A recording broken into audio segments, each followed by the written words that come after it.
बिस्मिल्लाहिर्रहमानिर्रहीम।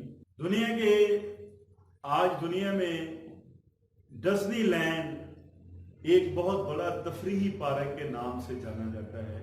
पूरी दुनिया में तफरीही पार्क डिज्नी लैंड उसकी शोहरत है। आज मैं आपको डिज्नी लैंड का जो मालिक है उसकी एक स्टोरी बताना चाहता हूँ। दुनिया के सबसे बड़े तफरीही पार्क डिज्नी लैंड की बुनियाद रखने वाले वाल्ट डिज्नी को अखबार की मुलाजमत से निकाल दिया गया और उसको इस बात पर अखबार की मुलाजमत से निकाला गया कि उसमें तख्लीकी सलाहियत की कमी है। वाल्ट डिज्नी कई बार दिवालिया हुआ, इंसॉल्वेंट हुआ, लेकिन उसने नाकामियों के बावजूद अपना सफर जारी रखा। आज पूरी दुनिया डिज्नी लैंड की बुनियाद रखने वाले की मदाह है। आज पूरी दुनिया में डिज्नी लैंड पार्क जो है उसका नाम जो है वो गूंजता है। उसकी एक ही वजह है कि डिज्नी लैंड पार्क की बुनियाद रखने वाले ने शुरू में नाकामियों से घबरा कर अपने जिद्दोजहद को, अपने मकसद को जो है वो गिव अप नहीं किया, बल्कि उसने अपनी नाकामियों के बावजूद अपना सफर जारी रखा और आज पूरी दुनिया में डिज्नी लैंड पार्क जो है वो अपनी पहचान रखता है।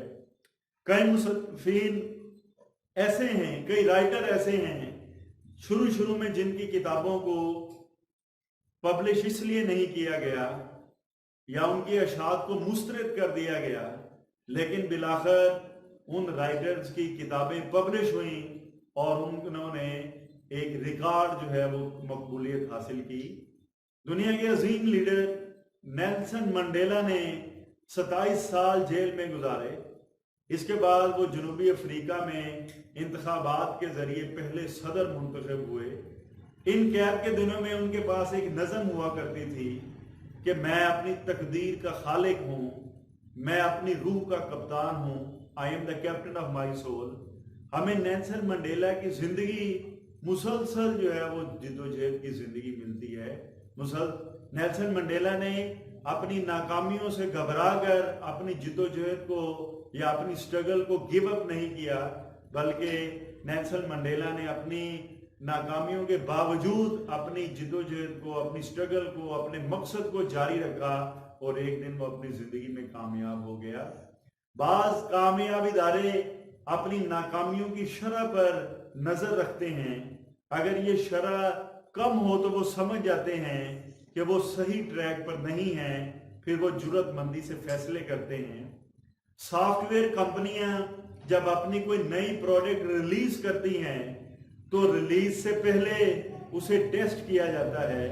प्रोडक्ट्स इन टेस्टों में जब कई बार फेल होती है, साबित होती है, तो इंजीनियर सर जोड़कर बैठते हैं, वो उसके फेल होने की वजूहात तलाश करते हैं, उन खामियों का पता चलाते हैं, उन फेल होने की वजूहात को दूर किया जाता है, उन खामियों के ऊपर काबू पाया जाता है और फिर उन्हें उस प्रोडक्ट को मार्केट में कामयाबी से लॉन्च किया जाता है।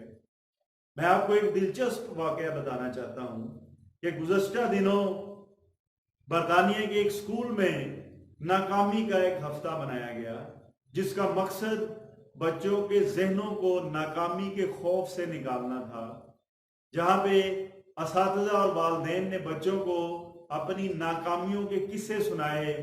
असातिज़ा ने बच्चों को बताया कि वो कुछ करना चाहते हैं तो वो आज़ादी से करें, रिस्क लें और तजर्बात से ना घबराएं।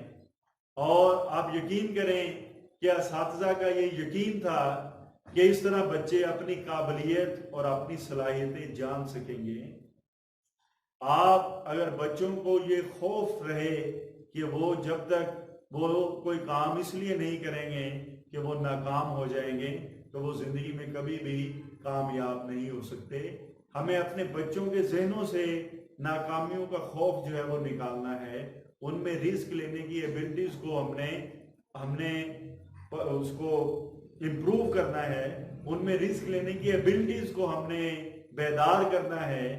जब वो रिस्क लेंगे, जब वो कंफर्ट जोन से बाहर निकलकर किसी नए काम का आगाज करेंगे, उसमें नाकाम होंगे तो उसमें भी यकीनन कुछ सीखेंगे।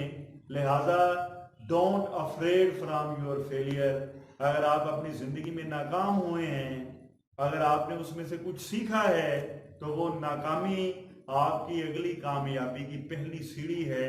आप उस नाकामी में जो स्किल आपने हासिल की हैं, वो स्किल को आप अपने नेक्स्ट गोल में जब अप्लाई करेंगे तो आप यकीनन उसमें कामयाब होंगे। आपने नाकामी के आर्ट को सीखना है, हमने नाकामी के आर्ट को समझना है, और नाकामी के बगैर कोई कामयाबी हासिल नहीं होती, इस बात को सीखना है।